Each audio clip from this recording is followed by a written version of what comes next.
Assalamualaikum warahmatullahi wabarakatuh. Selamat datang teman-teman pada video yang di sini kita akan berdiskusi tentang kebutuhan gizi menjadi menu makanan untuk kelompok sasaran. Nah, ini merupakan mata kuliah tentang manajemen penyelenggaraan makanan institusi. Kita lanjut saja ya, langsung ke indikator pembelajaran. Nah, pada materi ini ada pun dua indikatornya, yaitu diharapkan nanti dapat menjabarkan kebutuhan gizi menjadi menu makanan untuk kelompok sasaran, dan yang kedua dapat menentukan standar kualitas makanan. Nah, untuk rincian materinya yaitu antara lain dari kebutuhan gizi menjadi menu makanan untuk kelompok sasaran terdiri dari menghitung kebutuhan segizi, yang kedua membuat standar makanan, yang ketiga standar porsi, yang keempat standar resep, dan yang kelima standar bumbu. Kemudian untuk poin kedua yaitu tentang standar kualitas makanan. Yang pertama, kebutuhan gizi untuk kelompok sasaran. Nah, pada perencanaan kebutuhan bahan makanan, di sini ada kegiatan untuk mempersiapkan, memantapkan berapa banyak bahan makanan yang dibutuhkan, sehingga pada saat pengadaan bahan makanan ataupun pembelian bahan makanan meminimalkan kemungkinan yang dapat terjadi pada pasien. Kemudian selain berdasarkan perhitungan kebutuhan bahan makanan, ini juga didasarkan pada peraturan pemberian bahan makanan pada setiap makanan yang digunakan oleh institusi. Jadi pada pedoman penyelenggaraan makanan di rumah sakit itu sudah ada SOP-nya, bagaimana bahan makanan, spesifikasi makanan yang dapat digunakan dalam kegiatan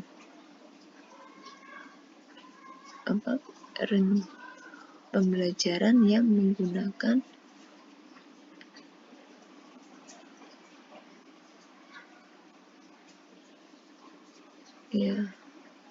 kemudian selanjutnya ada langkah-langkah perencanaan. Nah, ini di sini kita melihat yang paling utama pada saat melakukan perencanaan, yaitu kita harus tahu siapa konsumen kita, apa saja karakteristik dari konsumen itu. Bisa jadi dari usianya, jenis kelamin, kemudian status gizi, kemudian ataupun penyakit yang diderita, dan aktivitas konsumen. Kemudian untuk yang kedua, tentukan standar porsi tiap bahan makanan dan berat kotor. Nah, ini harusnya dilakukan pertama kali institusi ini baru berdiri. Ini masih baru, kemudian membuat berbagai macam standar untuk penyelenggaraan makanan. Salah satunya yaitu standar porsi. Jadi dalam satu jenis makanan berapa jumlah yang dapat dihidangkan atau dapat dikonsumsi.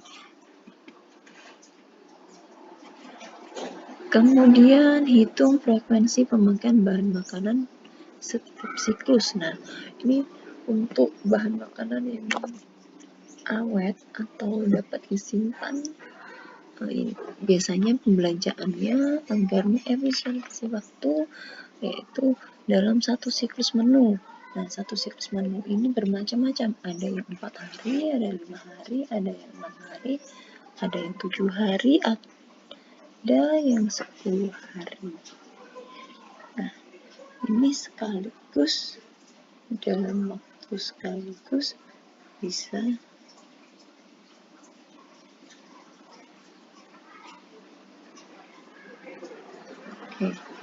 selanjutnya metode estimasi, yaitu perencanaan logistik artinya peralatan. Nah, ini kita melihat juga permintaan yang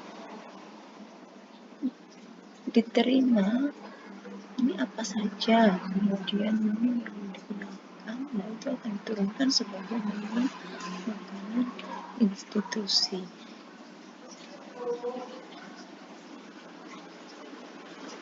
Selanjutnya peralatan itu dilakukan pembelian, lalu juga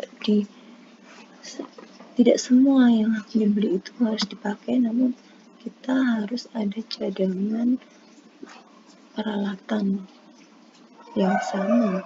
Jadi pada kegiatan ujian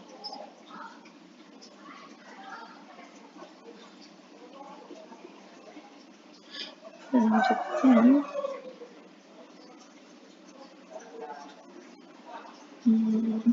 tentang pengendalian penggunaannya. Jadi peralatan itu juga ada standarisasi untuk penggunaannya, kondisi seperti apa yang peralatan itu aman untuk dilakukan. Selanjutnya tentang estimasi persediaan bahan makanan. Nah, estimasi persediaan bahan makanan ini ada